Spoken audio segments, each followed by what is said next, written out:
Everything that's in the dark will eventually come to light. So that's why when people are doing smear campaigns behind your back, you don't have to rush to defend yourself. Because remember, God is your vindicator and He was going to speak for you. And He is always going to speak for you whenever you're not in those rooms anymore. You know, if people can't stick up for you behind your back, then they can't stick up for you when they're in your face. And people are telling on themselves. The truth is being revealed, and the time is now. You know, I used to get so upset and so mad, ready to defend myself for all of the lies that were being told against me and my reputation and stuff like that. But half of these people, they click up in these groups and they believe anything that somebody says. Flying monkeys, that's what we call them, you know. These peons, these deletes, they just go and run up their mouths. They don't even take the time to get to know the person that they're talking about on a personal level. Never even sat down, had a conversation, never even asked them what the name was. So it's like you just look at these people and you're laughing at them in your head because God's laughing at them. They're basically like God's enemies. So God's laughing at these people and He's going to deal with them accordingly. So we never have to act out a character and seek revenge, you know, because God's already got it covered and it's already handled at the end of the day. You know, some of these people that wanted to follow you and try to portray like they had your personality, your mannerisms, you know, your whole essence and all that. These were people that you thought who were your friends and family, right? They try to imitate everything that you do so that they could be you without you being there in the rooms that you're not in anymore. They wanted to take and steal your whole essence so that they could become you. But when you was around behind closed doors, they was emotionally and mentally and psychologically abusing you.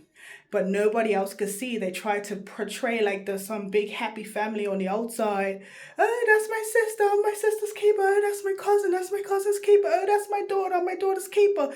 To everybody around them, because everybody's just as fake as them. And no one can really see through the truth. But then they want to shun the truth tellers and try to shame us. They want any not any camp, the one in the big family that they try to put all the shame, the hurt, and all the problems onto like a scapegoat, and we carry all the weight of everybody else's problems and pain, and now no one ever thinks to say, oh my God, like, you know, we shouldn't be treating her this way. We're putting all of these projections and things on her, or high expectations, or, you know, putting you up on a pedestal, like, you know, it's weird. It's like a sick, creepy obsession that these people have with you, and it's not in a good way.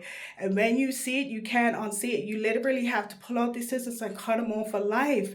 You're giving them so many chances because you thought that they were going to change, they was going to get better. You tried to love them through it, you know, try to do the Jesus thing, but we realize we ain't Jesus. We can't take that power. But even though we're kind and stuff, you have to set those boundaries. And once you set those boundaries, you feel better for it. Your life starts to shine, doors start to open, opportunities. These were blessing blockers. They were in your way trying to make you do all these things to stay in your old self and your old timeline so that you wouldn't rise up and see the abundance and the prosperity and the riches and the glory that God will bless you with, because they want to stay stuck, stagnant, and dingy and dusty. But we are big, blessed, and highly favored from God the Almighty. And they try to shoot us down before we even get started because they can recognize our shine and they can recognize our true potential. But if you have more than all these people that you was trying to belittle, like if they thought that you was beneath them and all that, and they had all this higher stuff like materialistic, the degrees, the this, the that, why would you try to belittle a person if you thought they wasn't great? Obviously you can see greatness if you want to try to belittle people for where they are on the timeline, because everybody is at a different mode on the timeline. We're not on the same timeline. That's why God makes us different. People are going to achieve different things in their own timeline when it's, you know, best for them. Not everybody's going to get the same things at the same time, because that's not how God works. Hello. So these people are dingy, dusty demons. Cut them out your life because they're not going to serve you anything great.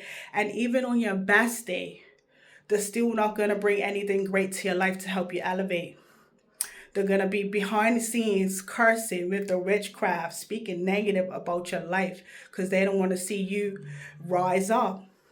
Or if they want to see you do good, never better than them because they feel like you're going to outshine them or you're going to outdo them or something. Like, who told these people you was ever in a competition with them? They're in silent competitions, having silent beef. But God sees you. I see you. Us chosen ones, we see these people, who they are. We ain't got to call their names. But God sees you and is dealing with you accordingly. He sees that the type of heart that we have, and he sees that we've got a big heart, but just because we have a big heart doesn't mean that we're going to be a doormat and let everybody walk all over us. And if we did at that one point in time, we were stupid, we were silly, we was blind, we was naive. We had to grow out of that. God says, look, you can't serve me when you're all, all over the place, naive and stuff. You got to be strong on your boundaries and stuff like that.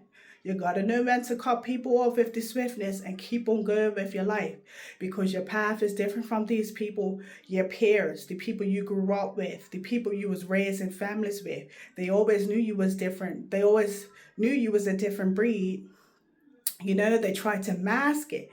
But once you see that they can't hide behind the mask and they start unmasking all of these problems and try to inflict all this pain and the anger and all the stuff that comes out in random times and stuff like that, when you're around them, you start to see, you're like, this person can't even control like their emotions around you because the truth's coming out and it's being revealed. So do what you have to do, set those boundaries and stay on that boundary. Stop on your business.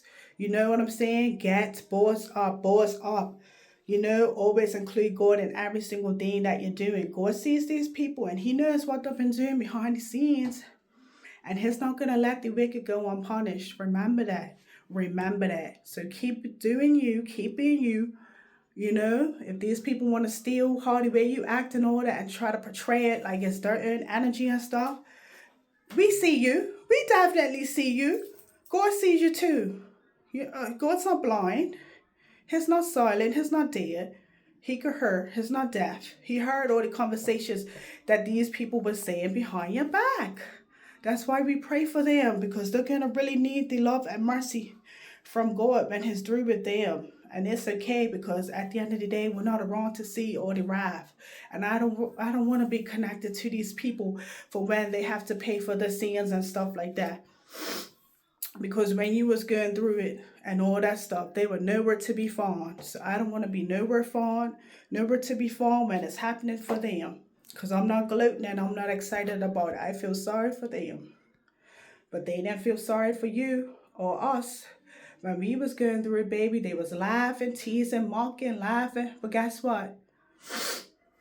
Those who laugh first won't be laughing last. You'll be crying. Trust me. And those who are last are coming up in first place. Remember that. Stay blessed and stay prayed up at all times.